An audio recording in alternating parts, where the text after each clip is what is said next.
While raising 4 kids in a single-parent home, there were plenty of occasions when my mom just needed a break from it all.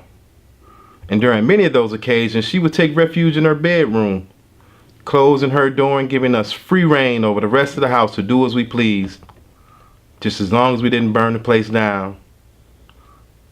The kitchen was usually my first stop, where I'd whip up snacks that any 6-year-old from the ghettos of Detroit could put together like a seasoned chef.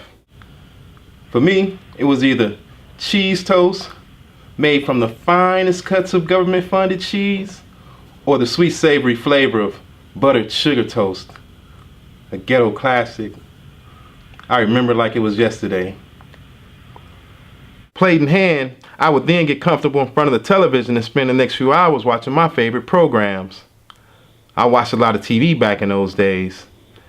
And just like sports, Donahue and Scooby-Doo held my attention to the utmost, I began to crave to become someone who could capture an audience while evoking feelings of interest, thoughtfulness, and enjoyment. It was a dream for me to be that person, if only momentarily, like that little old lady who was always asking, "Where's the beef?" I mean, if she could get her shine on, then why couldn't I? So my quest to be in the spotlight started in the 3rd grade, when I figured I could go out for the role of class clown. But after one phone call home from my teacher and an ass whooping from my mom, I quickly gave that up. Then, as I got older and realized I was an athletic type of dude, I got involved in organized football. PAL League was where it began, and I instantly became a monster on the field, dominating both sides of the ball. I preferred defense though, because I'd rather dish out the pain than receive it. And I guess that kind of carried over into my later relationships with women. On an emotional level, that is. Anyway, during games, I used to high step into the end zone and chest bump teammates after scoring touchdowns, emulating my favorite college and pro players. And even before Desmond Howard struck that Heisman pose after scoring 6 on Ohio State in '91, I had already done it 7 years earlier against the West Side Cubs, on 2 occasions, in 1 game. Yeah, people were watching me, taking notice of what I did on the field. I received numerous awards, plenty of pats on the back, and even the cheerleaders from other teams knew who I was. And it seemed as if I had discovered my calling, and a life of playing football looked to be my avenue to achieve my dream of being that person that people would take a few minutes out of their lives to pay close attention to, just to see what that person would do next.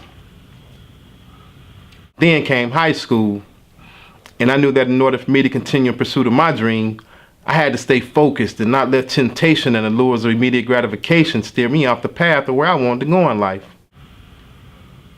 Growing up in the city ain't easy, especially when you're poor. Especially when you and your brother go to the same school and his Monday outfit is the same one you gotta wear Wednesday, hoping and praying that your peers have short memories.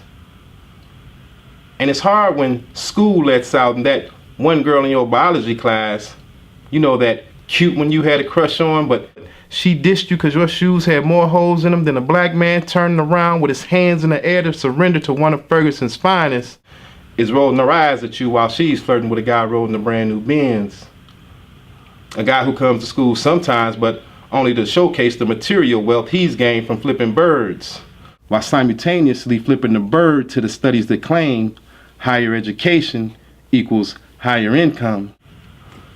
And he's getting that same attention you crave for like he's some star. Damn near every kid in school stopping at his car in awe of the shit he's doing.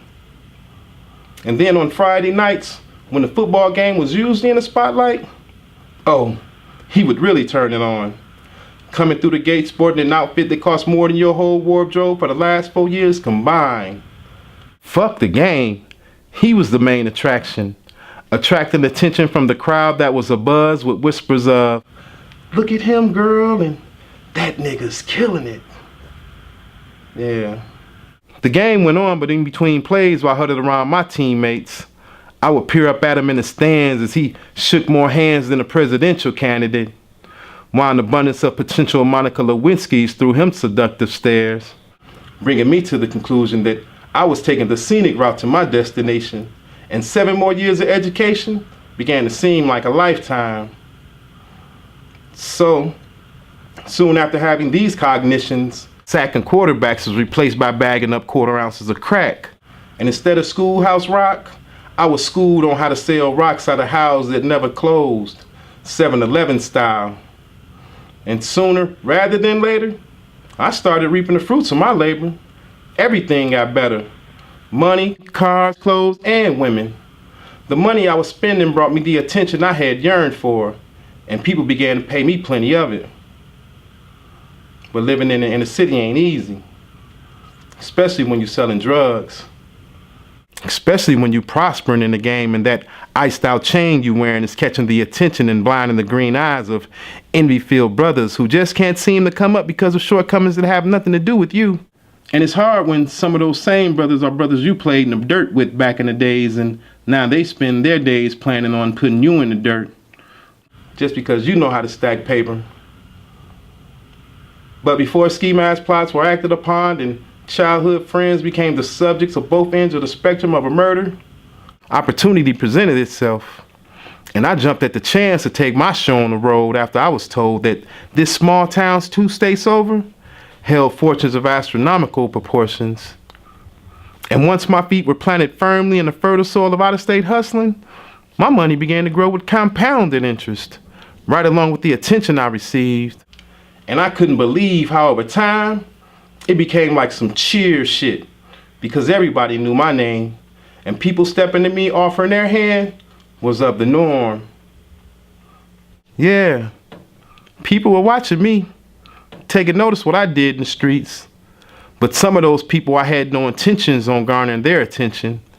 Those same people who caused some hustlers to go on forced vacations to undesired destinations, and who caused others to go undercover weighing wires and recording drug-laced conversations. Those 3-letter people who will have you writing letters to your people for the remainder of your life.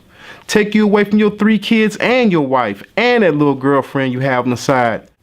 That same one who lied about how much she cried when those people came and got you. The one who wasn't looking your way when you was broke, but when you got on, she got at you. Yeah, they took all that shit. And there I was, in a correctional facility, trying my best to correct everything that led to that point in my life. Now able to reflect back on a failed possibility that occurred because of my wanting to be a sprinter in life's marathon. Unwilling to pace myself at an appropriate rate and breathe in all what life had to offer along the way.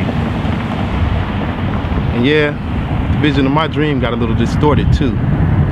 Because instead of becoming a picture of positivity and promise for the eyes that fell upon me, I became a negative image that poisons the minds of our young. An image that poisoned my mind when I was young. An image I'm now ashamed of. But as they say, everything happens for a reason. And you know, this all started as a dream. My dream to be somebody capture an audience while evoking feelings of interest, thoughtfulness, and enjoyment. Yeah, my dream. So tonight, before you close out the final moments of your day, you know, those last seconds before you drift off with hopes of tomorrow being just a little bit better, you can take pride and comfort in knowing that on this day, you helped someone's dream come true. And for that, I thank you.